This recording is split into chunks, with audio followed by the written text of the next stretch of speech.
আমি আজকে আপনাদের জন্য ছোট্ট একটা রেসিপি নিয়ে হাজির হয়েছি। রেসিপিটা হলো চেউ মাছ কীভাবে রান্না করব। আপনারা আমার সাথে থাকুন, দেখতে থাকুন। আসসালামু আলাইকুম। আশা করি আপনারা সবাই ভালো আছেন, আমিও আপনাদের দোয়ায় ভালো আছি।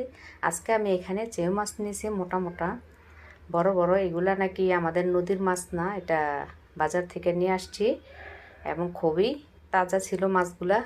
দেখতেও সুন্দর, খেতেও খুব মজা। এখন আমি অল্প একটু সরিষার তেল দিয়ে একটা পেঁয়াজ দিয়ে এখানে আমি হাফ চামচ আদা ও রসুন বাটা, হাফ চামচের চেয়ে কম হলুদের গুঁড়া, হাফ চামচের চেয়ে একটু বেশি মরিচের গুঁড়া। সবসময় হলুদের চেয়ে আমি একটু মরিচের গুঁড়াটা বেশি দিই। স্বাদ মতন লবণ, হাফ চামচে ধনিয়ার গুঁড়া।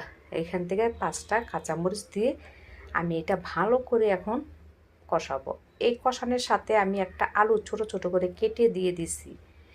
এটা আলুটা হলো আমার ছেলের পছন্দ, তাই আমি মাছে আলুটা দিয়েছি। দিয়ে এখন এটা মাছ মশলা একসাথে ভালো করে কষাবো। আমার আলুটা কিন্তু 8% সিদ্ধ হয়ে আসছে। এখন আমি মাছটা দিয়ে দিছি। ঠিক এইভাবে আলুটা যখন 8% সিদ্ধ হয়ে আসবে তখনই আপনি মাছটা দিয়ে দিবেন। এখন আবার একটু পানি দিয়ে আমি ভালো করে এই মাছটারে নাড়াচাড়া দিয়ে একটু রেখে দিব। 3 থেকে 4 মিনিট ঢেকে রেখে দিব। এখন দেখুন 3 থেকে 4 মিনিট যে হয়ে আসছে, আমার মাছ সুন্দর মতন কষানো হয়ে আসছে। দেখুন আমি কিভাবে নাড়াচাড়া দিচ্ছি, মাছটা কিন্তু ভাঙবে না। এখন আমি একটা টমেটো কেটে দিয়ে দিছি। এই সময় আসলে আপনি একটা টমেটো কেটে দিয়ে দিবেন। দিয়ে এটা আবারও নগদ লাড়তে থাকবেন।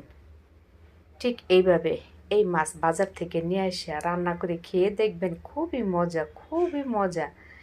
এখন কিন্তু পানিটা শুকায় আসছে। আমি এখানে অল্প একটু পানি ব্যবহার করব, বেশি পানি ব্যবহার করব না। আমার আলুটা কিন্তু আগেই সিদ্ধ হয়ে আসছে 8%, এখন আরও ভালো সিদ্ধ হয়ে আসছে। দেখুন আমি দেখাচ্ছি, মাছ কিছুই হয় নাই, যেমন মাছ তেমনই আছে, কোনো একটা মাছও ভাঙে নাই। এখন এখানে আমার জলটা শুকাতে যতটুক সময় লাগবে ঠিক ততটুকুই, 6-7 মিনিট সময় লাগবে।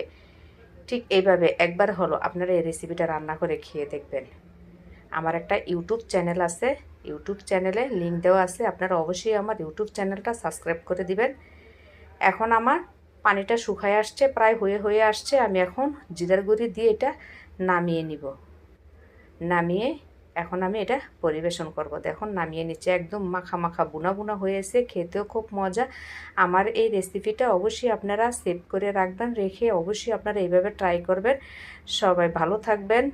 আমার রেসিপিটা যদি ভালো লাগে আপনারা শেয়ার, ফলো, কমেন্ট করবেন, আমার পেজের সাথে থাকবেন, আমার ইউটিউব চ্যানেলটা সাবস্ক্রাইব করে দিবেন। সবাই ভালো থাকবেন। আসসালামু আলাইকুম।